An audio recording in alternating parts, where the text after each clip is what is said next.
हमारे ऊपर प्रभु की कृपा है ये हम कैसे पहचाने। ये 8 लक्षण प्रकट होने लगते हैं जिसके ऊपर प्रभु की कृपा होती है। हमारे ऊपर प्रभु की कृपा है ये हम कैसे पहचाने, तो ये 8 लक्षण प्रकट होने लगते हैं जिस पर हरिजू की प्रियाजू की कृपा है। पहला, घोर अपराध करने वाले के प्रति भी दया की भावना, शांति पहला लक्षण है। भाव में भी पहले शांत भाव है। हमारे ऊपर श्री हरिजू की कृपा है, इसकी पहचान ये 8 लक्षण। पहला, शांति, अर्थात घोर अपराधी के प्रति भी गुस्सा ना आना, क्षमा करना, ये हरि की कृपा का लक्षण है। देख लो भाई, घोर अपराधी शब्द तो जाने दो, जरा सा प्रतिकूल हो जाए तो लाख समझाओ पर भ्रकुटी तनी रहती है। भला ऐसा है? अपराधी पर भी क्षमा का भाव होना, ये हरि कृपा पात्र में ही होगा, अन्य में नहीं। अगर अपने हृदय में ऐसा लगे कि ऐसा नहीं है तो हरिजू से प्रार्थना करनी चाहिए कि कृपा करो मेरे में सामर्थ्य आवे। दूसरा, अनुसूया, वो किसी भी के प्रति कभी भी कोई दोष दर्शन ही नहीं करेगा। दोष कथन, दोष श्रवण की तो बात जाने दो। अनुसूया, दूसरों के गुणों में दोष ढूंढना ये नहीं होता, हरि कृपा पात्र में नहीं होता। ये सब भजन के नाश करने वाले, जैसे पहला अपराधी पर क्रोध कर देना, तो माया ने भेजा इसीलिए था कि तुम्हारे साथ व्यवहार ऐसा करे कि तुम क्रोध करो। क्रोध करोगे तुम्हारी ऊर्जा शक्ति नष्ट हो जाएगी, अध्यात्म में जो चलने की थी। और कहीं तुमने संकल्प कर लिया तो भजन शक्ति नष्ट हो जाएगी। तो अगर भजन बल है तो गया, जरूर उसको दंड मिलेगा, पक्का मिलेगा, 100% मिलेगा, लेकिन आप खाली हो गए। ना भजन करने की वृत्ति रहेगी और ना भजन रहेगा, दोनों बात। अनुसूया, किसी के सद्गुणों में दोष देखना, गुणों में दोष ढूंढना, ये हरि कृपा पात्र में नहीं होता।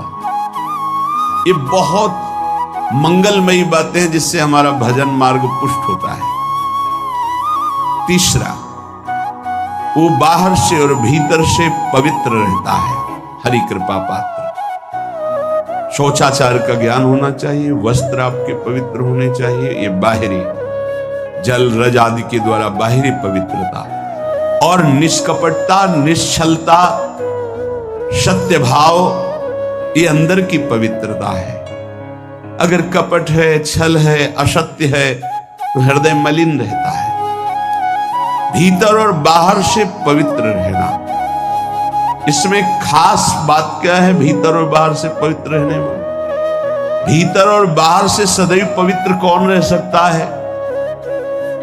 तो बोले जो पुंडरीकाक्ष भगवान श्री हरि का प्रियाजू का स्मरण करता रहता है, वो शवाभ्यंतर शुचि, वो बाह्य और अभ्यंतर दोनों से पावन रहता है। तीसरी जो कृपा का लक्षण है, अर्थात वो सदैव भगवत चिंतन परायण, शौचाचार का पालन करने वाला, बाहर और भीतर से हरि कृपा पात्र पवित्र रहता है। चौथा, ऐसे कार्यों का अनुष्ठान न करे जिनमें हमारा भजन छूटता है, जिनमें सत्य छूटता है, जिनमें भगवत भाव छूटता है। जैसे आपके ऊपर कृपा हुई, आप भगवत मार्ग में चल रहे हैं, अब आप ऐसे संसारिक कार्यों का अनुष्ठान कर रहे हैं जिनमें आपकी चित्तवृत्ति बिल्कुल भगवत विमुख हो रही, तो जीवन का लाभ क्या होगा? लाभ तो है भगवत स्मरण सहित। कल एक ने प्रश्न किया कि मैं खाता तो नहीं लेकिन मांस के दुकान में मांस बेचता हूं, होटल आता, क्या उचित है? ये उचित कैसे हो सकता है? तुम और भी तो व्यापार कर सकते हो। जरूरी है धर्म का पालन करने की इच्छा करते हो, धर्म आचरण करते हो, ऐसा नहीं। तो विरत बहुकर्मा, उन कर्मों से हमें विरत रहना है जो हमारे धर्म के विरुद्ध है, जो भजन के विरुद्ध है। हरि कृपा पात्र ऐसे कर्मों का अनुष्ठान कर ही नहीं सकता। अपने भजन का फल देखना भगवत कृपा पात्र की, सबको प्रदान कर देना। हिम्मत है? अपने भजन, इतनी मेहनत से किया हुआ भजन, भजन होने के बाद, हे प्रभु इस भजन का फल हो, सर्वे भवन्तु सुखिना सर्वे सन्तु निरामया। यहां तो कहते हैं महाराज एक माला रोज आपके लिए करता हूं कि आपकी बीमारी ठीक रहे, तो शेष किसके लिए करते हो प्रभु? शेष है अगर इष्ट और गुरु के लिए तुम्हारा है कि एक माला करते तो फिर इतनी माला करते तो हमें क्या होगा? सब आपको दे देंगे तो हमें क्या होगा? तभी भजन का रहस्य ले जाना। छठवां,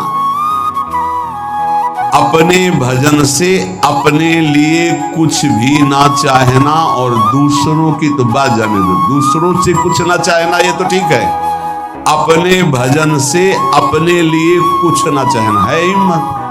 देखो ये हरि कृपा पात्र में हिम्मत होती है। अपना भजन अपने प्रयोग में ना लाना, इसका भी आंतरिक रहस्य है। अपने प्रयोग में आप शरीर को लेकर के बोलेंगे, अगर स्वरूप को लेकर तो प्रयोग की कोई वहां जरूरत ही नहीं, स्वरूप पूर्ण काम है, वहां कोई अभाव नहीं। जब आप कोई भाव अपने लिए करेंगे तो देह भाव होगा, देह भाव से किसी विषय की मांग होगी। विषय पूर्ति भजन का फल नहीं होता, भजन का फल होता विषय निवृत्ति। बहुत जोर की बात है, कैसे समझिए?